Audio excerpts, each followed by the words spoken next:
Yep. Perfect. All right, well, welcome everyone. Oh, someone else is coming in. I'm going to let them in. So glad to see you all. Good afternoon. My research that I'm going to be presenting today is entitled Doctoral Student Mental Health and the Utilization of Services. And this was a review of the Healthy Mind study.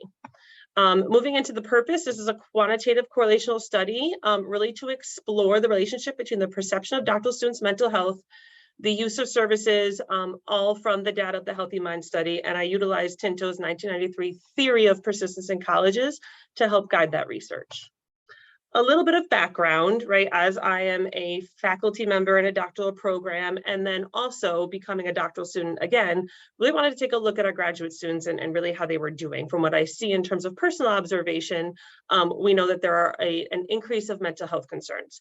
So diving into the literature, right? Evans et al. Had a study of 2,279 students, and they reported out that about 41% of those students had depression, and 39% of those students had anxiety, which is about 6 times more likely our graduate students to indicate a mental health concern.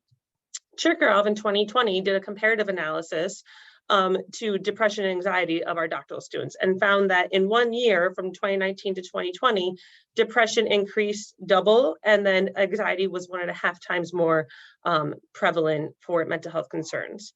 Looking at services specifically, Hune et al. In 2006 had a study of 3,121 doctoral level students and found that 30.9% of them were using services. 53 in that study, 53% had reported that they wanted to use services. So again, that discrepancy of individuals saying that they wanted to and actually utilizing mental health services. Wilson in 2017 had a large global study of 5,700 participants, and about 12% of those students utilized services. Really, it boils down to the main concern is that there has been a consistent 50% attrition rate among doctoral students over the last 20 years. So about every 1 out of 2 doctoral students are not able to successfully complete their academic programming, which is a large concern. Going into the literature, right, I really was trying to figure out why is this happening? Some of the large contributing factors is some of that social system. Well documented is the relationships between faculty and students. Hunter and Devine in 2016 really talked about that 0.25% of their participants changed the research advisors due to poor relationships and research interests not matching. So that is a large concern. And then again, Evans et al. Found that 50% of that participant study that they didn't feel like they were supported by their faculty or even valued by that academic mentor. DiPiero in 2017 really talked about that family can be a really great support, but really truly that support is not able to mitigate the mental health concerns that we are seeing in our doctoral level students. And then work-life balance, right? We know that our culture in academia is long hours and high levels of productivity, and that really there is this optimal suffering, which has a norm to it. There's also a large extent of tolerance of really only the best and the brightest are able to get doctoral degrees. Not everyone is able to get one. So some of that really contributes to these factors of why students are struggling to continue to completion. Also, mental health concerns, right? It's typically considered still a topic of taboo, and there's a lot of stigma and negative viewpoint really surrounding those concerns.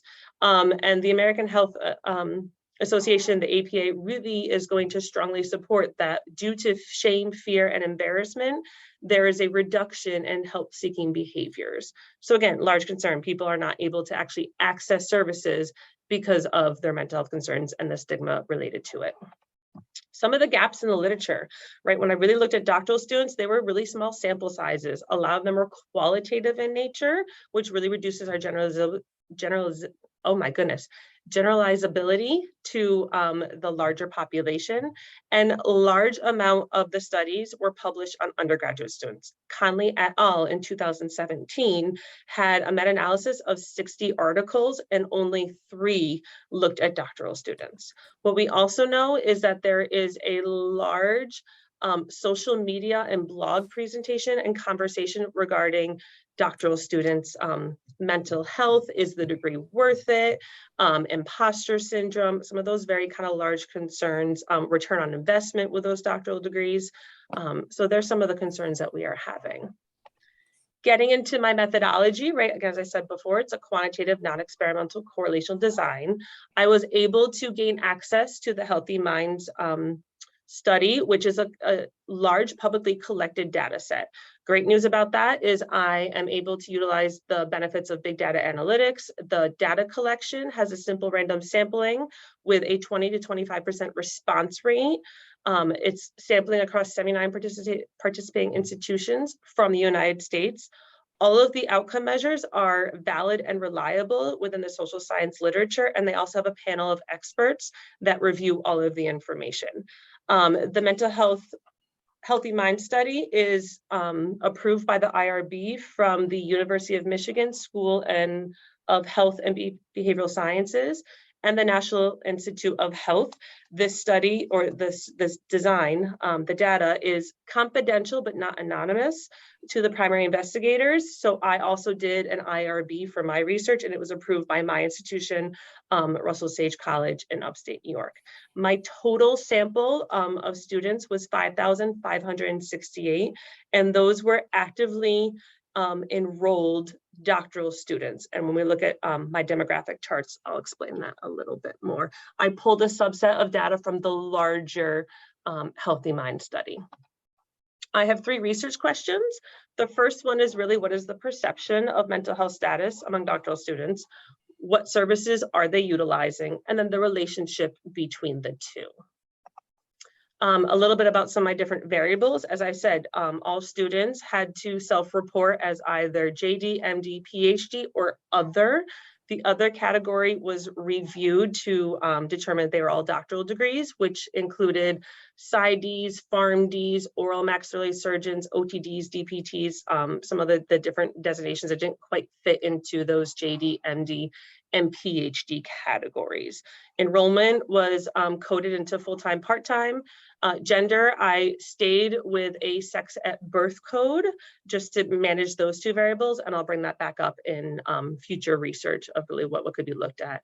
And then continue to look at age, race, ethnicity, grade point average, relationship status, and then sense of belonging.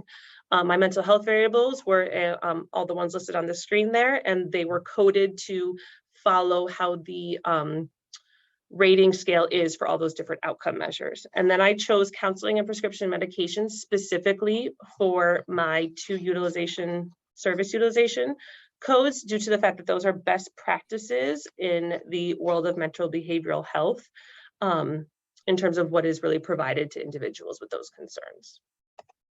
So some of my findings, I'm really just going to kind of produce some of the larger ones.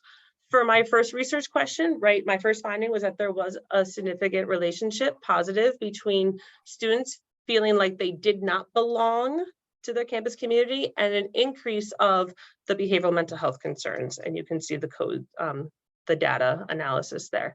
There was also inversely a statistically significant relationship between students feeling like they did not belong to their campus community and a decrease in their positive mental health. So I looked at not only behavioral mental health, but also a positive mental health using the flourishing scale. Now, to talk about sense of belonging, right? It's defined by the APA as feeling like you are somewhere where you want to be and accepted by the whole in the group. I really am a huge fan of Brene Brown, so I believe that her definition of sense of belonging takes it one step further. And she really talks about is that being somewhere where you want to be and they want you to. So these kind of finding really looked at as students felt like they didn't belong there. They had increases in their mental health concerns and decreases in their positive mental health. Another finding was the relationship between students' GPA, as well as GPA went down, there was an increase in mental health concerns. And again, as GPA went down, there was a decrease in positive mental health. As you can see, some of the relationships are very small, and medium. However, the collective nature of the finding kind of leads to a larger summative conclusion that these are some concerns we need to look at. My second research question is, what are the mental health services that students use? Again, a statistically significant relationship between sense of belonging and an increase in using services. So as they felt like they were not belonging to the campus community, there was an increase in the utilization of counseling services, as well as prescription medications. Prescription medications had different classes. There were 9 different classes of medications that would be utilized to treat our mental health patients. And what I did is I combined all of those into a summative variable and then coded it into 2 functional groups, which was medications taken or medications not taken. Another finding was that females with an odds ratio, the Kramer's and odds ratio, was that females were more likely to use counseling services and males were more likely to not use prescription medications. And some of that language is because of how the Healthy Mind study actually coded their questions. Again, and we have the odds ratio on there as well. My third research question is really looking at the relationship between doctoral students' mental health and utilization of services. So overall, I had statistically significant relationships in the behavioral mental health concerns of anxiety, depression, and positive mental health with counseling, and then anxiety, depression, positive mental health, and the eating and body image disorders to the prescription medications. The overall large finding here was that out of the data set of 5,568 students, approximately 28% of those students answered yes to the survey questions regarding their current use of counseling or prescription medications, and that is an and/or. Going to a couple conclusions. I have 3 main conclusions. One is I'm gonna bring back the sense of belonging and really recognizing that it does play a role in how our students feel and how they really are able to relate and connect to their campus community. As I said before, I'm a big fan of Brene Brown, and she really talks about how students ultimately, or people in general, are hardwired for connection. And our neuroscience studies are actually really going to present similar data that we're hardwired for connection. So students feeling like they belong, they are somewhere where they want to be, and we want them to, is going to play a role in their mental health. It's also our job on the institutional level, faculty, to really make sure that students' judgments are really that the institution is committed to their welfare and that we are really able to support them moving forward. Another relation or conclusion was that gender and that social system. It has been documented throughout the literature that gender does play a role on the relationships. Cow in 2001 and then Welton in 2014 really discussed the fact that females had a harder time connecting to their faculty and building quality relationships. And that could potentially, again, be playing a role in their mental health concerns, as well as utilization of services moving down into their program. Another thing that has come up is imposter syndrome and GPA. Right, one of my findings, small relationship, but that as their GPA went down, their increase of mental health concerns increased. So really looking that, you know, it is documented that about 70% of our students really have imposter syndrome, feeling like they have doubts, right, and they're a fraud, and someone's going to figure that out, and how that plays into their ability to continue through their academic programming. Conclusion 2, counseling and prescription medications are utilized by doctoral students. Again, I bring back that sense of belonging concern. My approximate value was 28%. Lipson et al. In 2015 really discussed that in undergraduate, it was 19 to 34%. Back in my lit review, right, I discussed that the percentage was 12 for Woolston and 30.9. So we're all falling within this range. However, what we also know is that there is a continued conversation of the increased prevalence of mental health concerns among all of our students, and what do we do with that? How are we helping them, even though they are still using services? Again, and I put this quote in here from Lipson et al. In 2015, it matters. There is a large return on investment for institutions of higher education to really invest in our students' mental health programs and to really provide them services that allow them to complete, because it will save us. It will give us money and tuition, and will also contribute to the larger global, state, local, national, global workforce, which is incredibly important. Third conclusion, it's kind of a question, right? So we know that there's an attached stigma to mental health concerns and seeking services. So looking at the inverse relationship that was found throughout my data, that positive mental health has, you know, with positive mental health increases, there's an increase in that sense of belonging and a decrease in the utilization of counseling and prescription services.